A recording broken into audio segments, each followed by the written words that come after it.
मृकंद और उनकी पत्नी मारुद्वती को एक ही दुख था, उनकी कोई संतान नहीं थी। वे वन में आश्रम बनाकर रहते थे। संतान के बिना यह सब नीरस लगता है। पुत्र प्राप्ति हेतु उन्होंने तीर्थ यात्रा करने का निश्चय किया। स्वामी, हमको अभिष्य की प्राप्ति हेतु तीर्थ यात्रा करनी चाहिए। तुम ठीक कहती हो, हम शीघ्र ही तीर्थ यात्रा पर चलेंगे। और कुछ ही दिनों बाद वे तीर्थ यात्रा पर निकल पड़े। पता नहीं भाग्य पर कैसी काली छाया पड़ी है। हम धैर्य के सिवा क्या कर सकते हैं। वे विभिन्न तीर्थों पर गए, परंतु उन्हें मनोवांछित फल नहीं मिला। स्वामी, लगता है देव हमसे नाराज हैं। अंत में वे केदारनाथ धाम पहुंचे। महादेव हमारी मनोकामना अवश्य पूर्ण करेंगे। निराशा से भरे ऋषि दंपत्ति एक तपोवन में कुटी बनाकर रहने लगे। अब हम यहीं रहेंगे और यहीं मृत्यु का वरण करेंगे। वन में खेलते पशुओं के बच्चों को देखकर मारुद्वती का दुख दुगना हो जाता। यह मृक्षौने कितने सुंदर हैं। काश। एक दिन जब वह पानी भरने गई, बहन, संतान प्राप्ति के हमारे सभी प्रयास निष्फल हो गए हैं। तुम लोग शिव जी का ध्यान करो, वही सब कुछ देने वाले हैं। ऋषि दंपत्ति ने शिव जी की तपस्या की। उनकी तपस्या से शिव जी प्रसन्न होकर प्रकट हो गए। तुम्हें अल्पायु भक्त पुत्र चाहिए या दीर्घायु मगर नास्तिक पुत्र? प्रभु, मुझे तो भगवान की भक्ति वाला पुत्र चाहिए। शिव जी ने उन्हें पुत्र प्राप्ति का वरदान दिया। तथास्तु। महादेव की जय हो। मृकंद एवं मरुद्वती खुशी खुशी आश्रम लौटे। वहां उन्हें एक पुत्र हुआ और उसके साथ ही आकाशवाणी हुई। यह पुत्र 12 वर्ष की आयु का होगा। ऋषि दंपत्ति की खुशियों पर पानी फिर गया। स्वामी, अब क्या होगा? जो होगा शिव जी की इच्छा से होगा। वे दोनों सब कुछ भूलकर बच्चे की देखभाल करने लगे। बच्चे का नाम उन्होंने मार्कंडेय रखा। मार्कंडेय तेजी से बड़ा होता गया। 5 साल की आयु में माता पिता ने उसे गुरुकुल भेज दिया। जाओ, खूब विद्यार्जन करो। मेरा आशीर्वाद तुम्हारे साथ है। गुरुकुल वन में थे, जहां दूर दूर से शिष्य आकर विद्यार्जन करते थे। गुरुदेव विश्राम करें, मैं समिधा जुटा लाऊंगा। गुरुकुल में मार्कंडेय ने अपने गुरु की सेवा में मन लगाया। उसकी विनम्रता और कुशाग्र बुद्धि देखकर सभी उससे स्नेह करते थे। मार्कंडेय बंधु, आप थक गए होंगे, विश्राम करें। जब अन्य विद्यार्थी आराम करते, मार्कंडेय एकांत में बैठकर ईश्वर के ध्यान में डूब जाता। ओम ओम। मार्कंडेय की साधना से गुरुजी बहुत प्रभावित हुए। यह एक दिन महान तपस्वी बनेगा। मार्कंडेय, तुमसे मैं बेहद प्रसन्न हूँ। गुरुदेव, आपकी प्रसन्नता ही मेरा अभीष्ट है। गुरुकुल में मार्कंडेय ने गुरु की सेवा करते हुए 11 वर्ष की आयु में ही सभी विधाओं का ज्ञान प्राप्त कर लिया। जाओ वत्स, तुम्हारी शिक्षा पूर्ण हुई। जो आज्ञा गुरुदेव। मार्कंडेय अपने माता पिता के पास लौट आए। आओ बेटा, जुग जुग जियो। मरुद्वती मार्कंडेय को गले लगाकर रोती रहती है। मेरा लाल, मेरा बेटा। मृकंद अपने तेजस्वी बेटे की अल्पायु की सोचकर कांप उठते। काश यह दीर्घायु होता। माता पिता को दुखी देखकर मार्कंडेय दुखी था। आखिर ये लोग मुझे देखकर दुखी क्यों हो जाते हैं? माँ कैसे उसे बता सकती थी? मैं कैसे उसे बताऊं? मृकंद भी असमंजस में थे। मुझे उसे सब कुछ बता देना चाहिए। एक दिन मार्कंडेय ने पिता से पूछा, पिताजी, आप लोगों के दुख का क्या कारण है? मृकंद ने मार्कंडेय को सब कुछ बता दिया। बेटा, तुम्हारी आयु अब थोड़े ही दिनों की है, तुम ईश्वर भक्ति में मन लगाओ। पिताजी, आप मत घबराइए, मैं तप द्वारा दीर्घायु प्राप्त करूंगा। तभी नारद मुनि घूमते घामते वहां आए और उन्होंने मार्कंडेय से कहा, नारायण नारायण, मार्कंडेय, तुम गौतम के किनारे जाओ, वहां ओम नमः शिवाय का जाप करो। नारायण नारायण। जो आज्ञा मुनिवर। मार्कंडेय ने वल्कल वस्त्र धारण किए। माँ, पिताजी आशीर्वाद दे, मैं अपने कार्य में सफल हूँ। मृकंद और मरुद्वती ने भारी मन से उसे विदा दी। जाओ, हमारा आशीर्वाद तुम्हें सफल करेगा। गौतमी के तट पर मार्कंडेय ने बालू द्वारा संकेत लिंग की स्थापना की। शिव जी, अब आप ही मेरे जीवन के रक्षक हैं। और तपस्या में लीन हो गया। अनाथों के नाथ महादेव मेरी तपस्या स्वीकार करें। उधर नारद यमराज के पास पहुंचे। नारायण नारायण, यमराज मार्कंडेय गौतमी के तट पर तुम्हें हराने के लिए तपस्या कर रहा है। नारायण नारायण। मृत्यु को जीतना आसान नहीं है, उससे कोई नहीं बचा है। नारद चल पड़े। नारायण नारायण, या तो तुम जानो, मैं चला। नारायण नारायण। मुझे सावधानी से उसे लाना होगा। मार्कंडेय तपस्या में डूबा था। ओम नमः शिवाय, ओम नमः शिवाय, ओम नमः शिवाय। उसके आसपास जंगल घना होता गया। आसपास घूमते जंगली जानवर उसकी तपस्या के साक्षी थे। आओ आओ मेरे वन के साथियों, एक बार वशिष्ठ आदि सप्तऋषि उधर से गुजरे। ओह, यह तपस्वी बालक कौन है? यह तो साक्षात शिव का अवतार लगता है। जंगल में उस तेजस्वी बालक को तपस्या करते देख वशिष्ठ आदि चकित रह गए। मेरा नाम मार्कंडेय है मुनिवर। इतनी अल्पायु में इतना तेज, चिरंजीवी बनो वत्स। मार्कंडेय ने उन्हें बताया कि वह क्यों तपस्या कर रहा था। वत्स, ऐसे कैसे हो सकता है? यह तो अन्याय है। मैं ब्रह्मा के पास जाकर मार्कंडेय के लिए आयु मांगूंगा। सप्तऋषि ब्रह्मा के पास पहुंचे। मार्कंडेय की रक्षा शिव जी ही करेंगे। सप्तऋषि लौटकर मार्कंडेय के पास पहुंचे।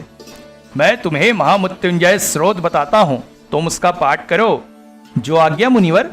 मार्कंडेय ने महामृत्युंजय स्रोत द्वारा शिव जी की घोर तपस्या शुरू कर दी। उधर मृकंद दंपत्ति अपने पुत्र की सफलता के लिए प्रार्थना कर रहे थे। हे देवाधिदेव, हमारे एकमात्र पुत्र की रक्षा करना। अब वही हमारे बुढ़ापे का सहारा है। यमराज अपनी तैयारी में थे। वे भी मार्कंडेय की तपस्या से चिंतित थे। यमदूतो, क्या खबर लाए हो? महाराज, वह बालक दिनों दिन कठोर तपस्या करता जा रहा है। आकाश में विचरण करते देवी देवता भी मार्कंडेय की सफलता की कामना करते और उसकी तपस्या की प्रशंसा करते। तुमने देखा सुभगे, पृथ्वी पर कैसा तेज फैला है। हाँ, यह बालक अवश्य ही पृथ्वी के कल्याण का कारण बनेगा। मार्कंडेय की आयु समाप्त होने का समय निकट आ रहा था। हे महादेव, लगता है अभी आपको मेरी और परीक्षा लेनी है। अंत में वह दिन आ ही गया जब मार्कंडेय के 12 वर्ष पूरे हो गए। मेरा अंत समय आ गया है। अब आखिरी समय शिव पूजन कर लूं। मार्कंडेय पूजा में लग गया। उसके तपोबल से प्रस्फुटित तेज चारों ओर फैलने लगा। मार्कंडेय तपस्या में लीन होकर सब कुछ भूल गया। तभी यह बालक तो साक्षात शिवमय है, इसको छूना हमारे बस की बात नहीं। यमराज द्वारा भेजे गए सबसे विश्वासी यमदूत जो मार्कंडेय के प्राण लेने आए थे, मार्कंडेय के तेज से डर गए। यमदूतों की सारी शक्ति क्षीण हो गई। अरे देव, यह तो साक्षात तपाग्नि है, इससे तो यमराज ही ले जा सकते हैं। यमराज ने जब सुना तो क्रोध से कांपने लगे। हे कालदूतो, तुम पर धिक्कार है, एक बालक से डर गए। देव, वो साधारण बालक नहीं है। तभी नारद वहां पहुंचे। नारायण नारायण, यमराज, तुम्हारी परीक्षा की घड़ी आ गई है। मुनिवर, मृत्यु से तो बड़े बड़े नहीं बच सकते। मृत्यु तो एक सच्चाई है, लेकिन यह बालक और इसकी तपस्या भी एक सच्चाई है। नारायण नारायण। देखूंगा, मैं स्वयं जाता हूँ। यमराज जब अपने भैंसे पर सवार होकर अपना फंदा और कालदंड लेकर मार्कंडेय को लेने पहुंचे। चलो बालक, तुम्हारा जीवन समाप्त हुआ। मैंने अभी तक शिव को नैवेद्य नहीं चढ़ाया, जरा रुकिए। मौत भी किसी की प्रतीक्षा करती है। चल मेरे साथ।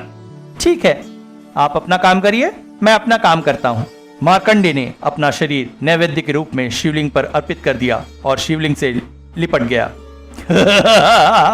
चलो बालक, तुम्हें चलना ही पड़ेगा। ओम नमः शिवाय। यमराज ने अपना फंदा मार्कंडेय के गले में डाला। आहा, फंदा पड़ गया। मृत्यु पास से कोई नहीं छूटता। यमराज ने फंदा खींचा। बस, फंदा खींच लिया, तुम मेरे कब्जे में होगे मार्कंडेय। अचानक पृथ्वी कांप उठी और पर्वत हिल उठे। अन्य जीव इधर उधर भागने लगे। ओह, यह क्या हुआ? मार्कंडेय को खींचते ही जैसे पृथ्वी खिंच गई है, सांकेतिक शिवलिंग में से शिवजी प्रकट हो गए। ओह शिवजी, ओम नमः शिवाय। उन्होंने यमराज को पांव के धक्के से दूर कर दिया और उसे भस्म करने लगे। दया हो प्रभु, दया हो। महाशिव के चरणों में मेरा प्रणाम। शिव जी का क्रोध शांत नहीं हुआ। तब देवताओं ने आकर उनकी स्तुति की। महादेव, अगर यमराज भस्म हो गए तो प्रकृति का क्रम जाएगा। क्षमा प्रभु, क्षमा क्षमा प्रभु। उठो वत्स, निर्भय बनो। शिव जी ने यमराज को क्षमा कर दिया और मार्कंडेय को उठाया। शिव जी ने मार्कंडेय को वरदान मांगने को कहा। मार्कंडेय, वर मांगो, मैं तुमसे प्रसन्न हूँ। प्रभु, मैं आपकी अर्चना करना चाहता हूँ। मार्कंडेय, अमर बनो, अब मृत्यु तुम्हें कभी नहीं घेरेगी। शिव जी के जाने पर देवताओं ने मार्कंडेय पर पुष्पवृष्टि की। मार्कंडेय, सदैव विश्व के कल्याण में लगे रहो। शिव जी के वरदान से मार्कंडेय को अमरत्व प्राप्त हो गया। सप्तऋषि एवं नारद ने आशीर्वाद दिया। नारायण नारायण, मार्कंडेय तुम धन्य हो। जाओ, ज्ञान और भक्ति का खजाना लुटाओ। जाओ, ज्ञान और भक्ति का खजाना लुटाओ। मार्कंडेय के माता पिता भी वहां पहुंचे। मार्कंडेय, मुझे तुम्हारे जैसा पुत्र पर अभिमान है। मेरा लाल। मार्कंडेय ने लगातार तपस्या द्वारा ज्ञान की महान ज्योति जलाई। मार्कंडेय के अमरत्व की एक कथा है। इंद्रदुमन नामक एक राजा अपने पुण्य के कारण स्वर्ग में रह रहे थे। एक बार देवताओं ने उनकी परीक्षा लेनी चाहिए। इंद्रदुमन, अब पृथ्वी पर तुम्हारा यश समाप्त हो चुका है। ऐसा नहीं हो सकता। देवताओं ने शर्त रखी। ठीक है, तुम पृथ्वी पर जाकर देख लो। अगर तुम्हारे पुण्य अब भी होंगे तो लौट आना। ठीक है, मुझे स्वीकार है। इंद्रदुमन पृथ्वी पर लौटे और अपने को जानने वालों की तलाश करने लगे। उन्हें किसी ने 1000 साल से जीवित मार्कंडेय मुनि के पास भेजा। मुनिवर, क्या आप मुझे पहचानते हैं? मैं तुमको नहीं जानता, पर मुझसे बड़ी आयु वाले प्रवाकर्ण नामक उलूकराज हैं। मार्कंडेय उन्हें लेकर प्रवाकर्ण के पास पहुंचे। उलूकराज, क्या आप इसे जानते हैं? मैं तो इनको नहीं जानता। इंद्रदुमन भय से कांप उठे। फिर हम कहां जाएं? नलिकजुंग नामक बकराज मुझसे भी बड़ी आयु के हैं। मार्कंडेय की तरह नलिकजुंग का पता प्रवाकर्ण को भी नहीं मालूम था। मुनिवर, 10,000 वर्ष पहले मैं उनसे मिला था। तब वे मानसरोवर के किनारे रहते थे। चलिए राजन, हम मानसरोवर चले। मानसरोवर में नलिकुंज नामक बकराज बगुले का पता नहीं चला। राजन, तुम ठहरो, मैं तपोबल से मालूम करता हूँ। मार्कंडेय ने पता लगाया तो पाया कि बकराज गंगा किनारे तपस्या कर रहे थे। वे वहां पहुंचे। आए मुनिवर, आपको देखकर मेरी आंखें धन्य हुई। बकराज, मेरा प्रणाम स्वीकार करो। लेकिन जब उन्होंने अपना प्रश्न किया, मैं तो इनको नहीं जानता। बकराज, मुझे विश्वास है कि राजन का पुण्य छिन्न नहीं हुआ है। कोई न कोई इनके पुण्य का साक्षी जरूर होगा। मुनिवर, हाँ, आप धन्य है।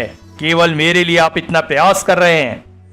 दूसरों को न्याय दिलाने हेतु तो हमें अवश्य संघर्ष करना चाहिए। उधर बकराज विचार मग्न थे। एक हल्की सी याद है, लाखों साल पहले मैंने एक दीर्घजीवी पुण्यात्मा के दर्शन किए थे। बकराज, मुझे विश्वास है आप किसी अन्य दीर्घजीवी महात्मा को अवश्य जानते होंगे। हाँ हाँ, मैं याद कर रहा हूँ। और बकराज को याद आ गया। मुनिवर, मुझे याद आया। अकुपार नामक धर्मात्मा कच्छपराज मुझसे लाखों वर्ष पहले मिले थे। आइए राजन, हम सब उनके पास चले। वे अकुपार को ढूंढते रहे, लेकिन लाखों साल पहले के स्थान पर वे नहीं मिले। बकराज, अगर आज्ञा हो तो मैं समाधि लगाऊं? ठहरिए मुनिवर, मैं जरा राजन से कुछ पूछना चाहता हूँ। बकराज ने प्रश्न किया। राजन, आपका राज्य कहाँ पर था? मेरा राज्य? मैं दक्षिण में राज करता था। अकुपार उन्हें वहीं मिले। धर्मात्मा, आज आपके दर्शन करके मैं धन्य हुआ। बकराज, उलोकराज, मुनिवर, आप सबको देखकर मेरा मन प्रसन्न हो उठा। मार्कंडेय ने अपना प्रयोजन रखना चाहा, लेकिन ये पुण्यवान महाशय कौन है? ओह, लगता है राजन पधारे हैं। आपकी स्मृति महान है। क्या आप इनको जानते हैं? अकुपार ने बताया। कई बार आपने मेरी रक्षा की थी, मैं आपको पहचानता हूँ। महात्मन, तब तो इनका पुण्य भी आप जानते होंगे। यह जो सरोवर आप देख रहे हैं, राजन ने महान यज्ञ करके पृथ्वी का कल्याण किया, यह उसी का फल है। महात्मन, कृपया स्पष्ट करें। इन्होंने जो हजारों गाय दान में दी, उनके चलने से ही यह सरोवर बना है। इंद्रदुमन का पुण्य समाप्त नहीं हो सकता।